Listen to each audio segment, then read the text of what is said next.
2026 జనవరి 3, 4, 5 తేదీల్లో గుంటూరులో ఆంధ్ర సారస్వత పరిషత్ ఆధ్వర్యంలో జరిగే 3వ ప్రపంచ తెలుగు మహాసభలను జయప్రదం చేయండి. రండి, తెలుగువాడి ఘనతను, తెలుగు భాష గొప్పతనాన్ని ప్రపంచానికి చాటి చెబుదాం. 3వ ప్రపంచ తెలుగు మహాసభలను నెంబర్ 1 ఓటీటీలో ఉచితంగా వీక్షించండి. నెంబర్ 1 ఓటీటీకి ఎటువంటి చందా చెల్లించకుండా నెంబర్ 1 ఓటీటీను ప్లే స్టోర్ లేదా యాప్ స్టోర్ నుంచి మీరు డౌన్లోడ్ చేసుకుని మా ప్రసారాలు ఉచితంగా వీక్షించవచ్చు. ప్రకటనల కొరకు సంప్రదించాల్సిన ఫోన్ నెంబర్ 7893935555. నమస్తే. సామాన్యుడి చేతిలో సామాజిక అస్త్రం నెంబర్ 1 న్యూస్కి స్వాగతం. నేను రవీంద్ర. ఒక మాట ఏ రకమైనటువంటి పరిణామాలు కలిగించాయి, ఎట్లాంటి పరిస్థితులు నెలకొన్నాయి, 2 రాష్ట్రాల్లో ఒక హాట్ టాపిక్గా దానిపై ఒక విస్తృత స్థాయిలో చర్చ జరుగుతుంది. వాస్తవానికి అంత అవసరం లేదు, కానీ ఆ నాయకుడిని ఆ మాట అంటే మనకు ఒక రకమైనటువంటి హైప్ వస్తుంది అని భావించారో ఏంటో తెలియదు. కానీ ఆంధ్రప్రదేశ్ రాష్ట్ర ఉప ముఖ్యమంత్రి పవన్ కళ్యాణ్, ఆయనపై ఇప్పుడు గత 4 రోజుల నుంచి దాదాపుగా తీవ్రమైనటువంటి స్థాయిలో ఆయన మీద మండిపడుతున్నారు. దానికి అసలు కారణమే లేదు. కోనసీమ ఆయన వెళ్ళినటువంటి సందర్భంలో అక్కడ ఆ యొక్క కేశనపల్లి, ఆ గ్రామ పరిసర ప్రాంతాల్లో ఉన్నటువంటి చిన్న చిన్న గ్రామాలు, ఆ ప్రాంతంలో కొబ్బరి రైతులు దాదాపుగా ఏళ్ల తరబడి ఆ యొక్క ఉప్పు నీరు వల్ల సముద్రంలో నుంచి రావటం, దానికి సంబంధించి పంటలన్నీ కోల్పోవటం, ఇవన్నీ జరుగుతున్నటువంటి సందర్భంలో అది ఎవరు కూడా పట్టించుకోవట్లా. వాస్తవానికి యంత్రాంగానికి తెలుసు, అందరికీ తెలుసు, స్థానిక నాయకులకు తెలుసు. కానీ మనకు ఎందుకులే, ఎన్నికల సమయంలో ఆ ప్రాంతంలో పర్యటించడం మీకెందుకు, మేమున్నాం అని చెప్పి ఒక బిల్డప్ ఇవ్వటం, మళ్ళీ శరమాములే, యథా రాజా తదా ప్రజ, ఎవరు కనిపించరు ఆ ప్రాంతంలో. ఇటువంటి పరిస్థితులు ఉన్నటువంటి నేపథ్యంలో సామాన్యుడి చేతిలో సామాజిక అస్త్రం నెంబర్ 1 న్యూస్ ఆ ప్రాంతంలో ప్రత్యేకంగా పర్యటించి ఛానల్ చైర్మన్ అయినటువంటి మంచాల సాయి సుధాకర్ నాయుడు గారు, ఆయన ఆధ్వర్యంలో ప్రత్యేకమైనటువంటి టీం 2 రోజుల పాటు అక్కడ పర్యటించి వారు పడుతున్నటువంటి యొక్క నరకయాతన కానీ, బాధలు కానీ, కష్టాలు కానీ, నష్టాలు అన్నిటినీ కూడా యంత్రాంగానికి, సమాజానికి తెలియజేయడం జరిగింది. ఇటువంటి క్రమంలో అక్కడ అధికారులు వెంటనే హుటాహుటిన వెళ్ళటం, అక్కడ ఉన్నటువంటి వాస్తవిక పరిస్థితులపై స్టడీ చేయటం, ఇవన్నీ జరిగాయి. అయితే తాజాగా ఉప ముఖ్యమంత్రి ఆయన నోటీస్కు మా ఛానల్లో ప్రచారం చేసినటువంటి కథనాలు వెళ్ళటం, ఆయన స్పందించారు, ఒక ట్వీట్ చేశారు, నేను ఆ ప్రాంతంలో పర్యటిస్తాను అని. దానిలో భాగంగానే ఇచ్చినటువంటి మాటను నిలబెట్టుకోవడంలో పవన్ కళ్యాణ్ ఆయన ఒక ప్రత్యేకత ఉంది. ఇటువంటి సందర్భంలో ఆయన అక్కడికి వెళ్ళారు. వెళ్ళినటువంటి క్రమంలో ఆయన మాట్లాడినటువంటి అంశాల్లో ఒక దాని గురించి మాట్లాడారు. కోనసీమ ప్రాంతానికి పర్టికులర్గా ఈ ప్రాంతానికి దిష్టి తగిలింది, అందుకే ఇలా అయిపోయింది. కొబ్బరి చెట్లు తలవాల్చాయంటే ఎవరో దిష్టి తగిలింది అని.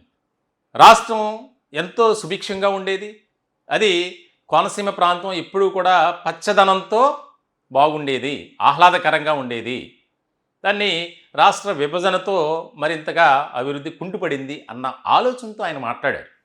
అంతే తప్ప తెలంగాణ నాయకుల వల్ల, తెలంగాణ ప్రజల వల్ల కోనసీమ ప్రాంతానికి, ఆంధ్రప్రదేశ్కు దిష్టి తగిలింది అని చెప్పలా.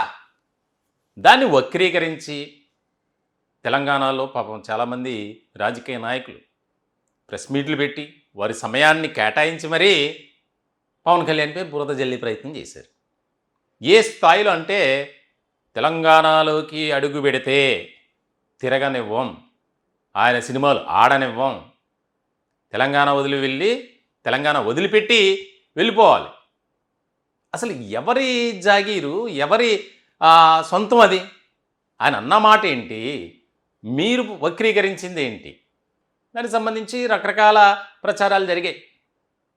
జనసేన నుంచి కూడా ఒక ప్రకటన విడుదల చేశారు, దయచేసి డిప్యూటీ సీఎం పవన్ కళ్యాణ్ మాటలను వక్రీకరించొద్దు, ఎందుకనంటే దీనికి సంబంధించి రెండు రాష్ట్రాల మధ్య ఉన్నటువంటి సహృదయ వాతావరణాన్ని, ఆ భావాన్ని కించపరిచే విధంగా, చెడగొట్టే విధంగా ప్రయత్నం చేయొద్దు అని స్మూత్గా వార్నింగ్ ఇచ్చారు. అయినా సరే తగ్గల. సరే చోటామోటా నాయకులంటే మాట్లాడారు అనుకోవచ్చు. తెలంగాణ ప్రభుత్వంలో కీలకమైనటువంటి బాధ్యతలు నిర్వర్తిస్తున్నటువంటి కోమటిరెడ్డి వెంకటరెడ్డి ఆయన మాట్లాడారు. నేను సినిమాటోగ్రఫీ మంత్రిగా చెబుతున్నాను, ఆయన సినిమాలు ఆడవు. ఏంటండి ఆయన చెప్పేది? ఒకరు చెప్తే పవన్ కళ్యాణ్ సినిమాలు ఆగుతాయా? ఆపే దమ్ము ధైర్యం ఉందా? ఇది నా మాట కాదు. పవన్ కళ్యాణ్ అభిమానులు, మెగా ఫ్యామిలీని ఆరాధించేటువంటి వారు మాట్లాడుతున్న మాటలు. ఎక్కడ కూడా అన్ని మాటలన్నా సరే పవన్ కళ్యాణ్ అసలు స్పందించలా. మనకెందుకులే, ఎవడ ఏం వాక్కుంటే మనకెందుకు అన్న ఆ ధోరణితోనే ఉన్నారు. ఇట్లాంటి క్రమంలో తాజాగా జరిగినటువంటి ఒక పరిణామం, కోమటిరెడ్డి వెంకటరెడ్డి ఈ నెలలో ఒక తెలంగాణకు సంబంధించి సమ్మిట్ జరగబోతుంది, గ్లోబల్ సమ్మిట్. దానికి ముఖ్య అతిథిగా రావాలి అని ఆహ్వానించడానికి ముఖ్యమంత్రి ఆదేశానుసారం, రేవంత్ రెడ్డి ఆదేశాల ప్రకారం కోమటిరెడ్డి వెంకటరెడ్డి అమరావతికి వచ్చారు. అమరావతికి వచ్చినటువంటి సందర్భంలో అంటే దాదాపుగా నేను మాట్లాడినటువంటి మాట తప్పు, నన్ను మన్నించండి అని చెప్పి ఆల్రెడీ ఒక రకమైనటువంటి సంజాయిషీ ఇచ్చారు, క్షమాపణలు కోరారట. ఇప్పుడు తెలంగాణ, ఆంధ్రప్రదేశ్ రాష్ట్ర రాజకీయ వర్గాల్లో జరుగుతున్నటువంటి చర్చ ఈ విషయంపై Revanth Reddy full class speaker అట. అలాగే హైకమాండ్ కూడా సోనియా గాంధీ కావచ్చు, రాహుల్ గాంధీ కావచ్చు, అనవసరమైనటువంటి వివాదాల్లోకి వెళ్ళటం ఎందుకు? ఇప్పుడు ఒక రకంగా చెప్పాలంటే జాతీయ రాజకీయాల్లో పవన్ కళ్యాణ్ కంటూ ఒక ప్రత్యేకమైనటువంటి గుర్తింపు ఉంది. రాబోయే రోజుల్లో ఆయన చాలా విప్లవాత్మకమైనటువంటి మార్పులు తీసుకురాబోతున్నారు జాతీయ రాజకీయాల్లో. మరి అటువంటి వ్యక్తిని పట్టుకొని నువ్వు అని సంబోధించడమే కాకుండా ఎలా తిరుగుతారో మేము చూస్తాం.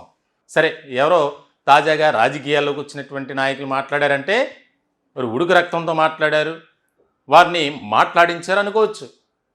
కానీ బాధ్యత కలిగినటువంటి మంత్రి హోదాలో ఉండి సినిమాలు ఆడనివ్వం, నిన్ను తిరగనివ్వం, బేషరతుగా క్షమాపణ చెప్పాలి, ఆ రకమైనటువంటి విధానంతో మాట్లాడారు. అప్పుడు అలా మాట్లాడారు, ఇప్పుడేం మాట్లాడుతున్నారు? నేను ఎవరిని కూడా ఉద్దేశపూర్వకంగా మాట్లాడలేదు, దానికి సంబంధించి ఇక ఆయన ఎంత తగ్గారనేది ఆయన మాటల విధానాన్ని బట్టి తెలుస్తుంది. మొత్తానికైతే రాష్ట్ర రాజకీయ వర్గాలు ఒక ఆసక్తికరమైనటువంటి చర్చ జరుగుతుంది. దీని వెనుక రాజకీయ కుట్ర కూడా ఉంది. కావాలని బ్లేమ్ చేయడానికి రాబోయే జిహెచ్ఎంసీ ఎన్నికలు కావచ్చు, స్థానిక సంస్థల ఎన్నికల్లో తెలంగాణలో జనసేన పార్టీ ముందుకు వెళ్ళబోతుంది, దానికి సంబంధించి ఆల్రెడీ రూట్ మ్యాప్తో వెళ్తున్నారు అనే విషయాన్ని గ్రహించినటువంటి కాంగ్రెస్ నాయకులు కొంతమంది, అంటే జాతీయ పార్టీలు అయితే ఎవరు ఇష్టం వచ్చినట్టు వాళ్ళు మాట్లాడటానికి వీలు ఉండదు.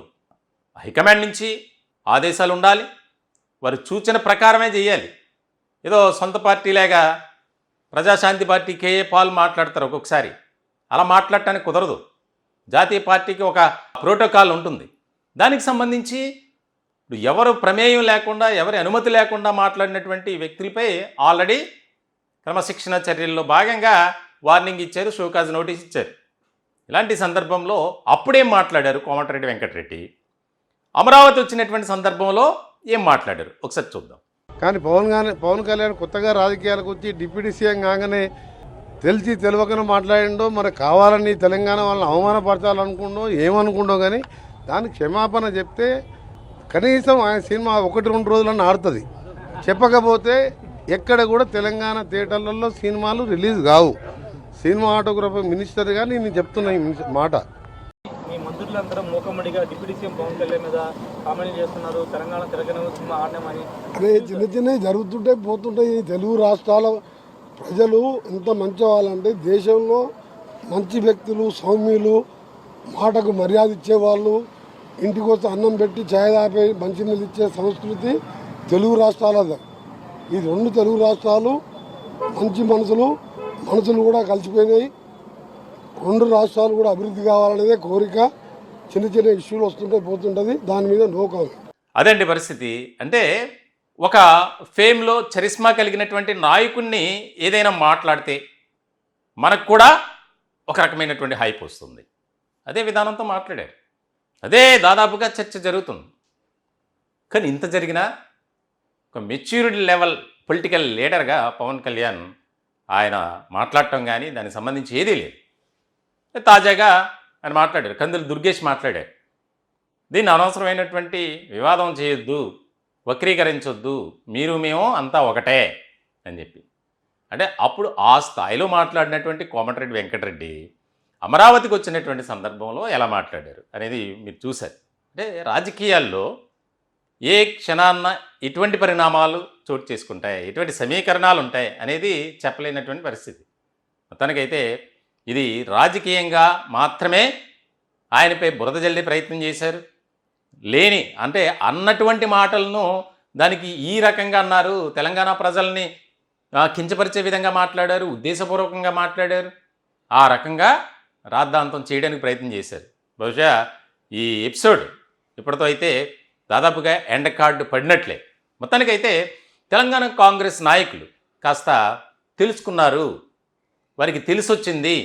ఎందుకంటే రాబోయే రోజుల్లో కాంగ్రెస్ పార్టీకి జనసేన అవసరం ఉంది అనే చర్చ అయితే రెండు రాష్ట్రాల రాజకీయ వర్గాల్లో బాగా జరుగుతుంది. చూడాలి మరి ఇక దిష్టి రాజకీయాలు ఏ స్థాయికి వెళ్తాయనేది. ఈ టాపిక్పై మీ విలువైనటువంటి అభిప్రాయాలను కామెంట్ రూపంలో తెలియజేయండి. దయచేసి మా ఛానల్ని సబ్స్క్రైబ్ చేసుకోండి. Thank you.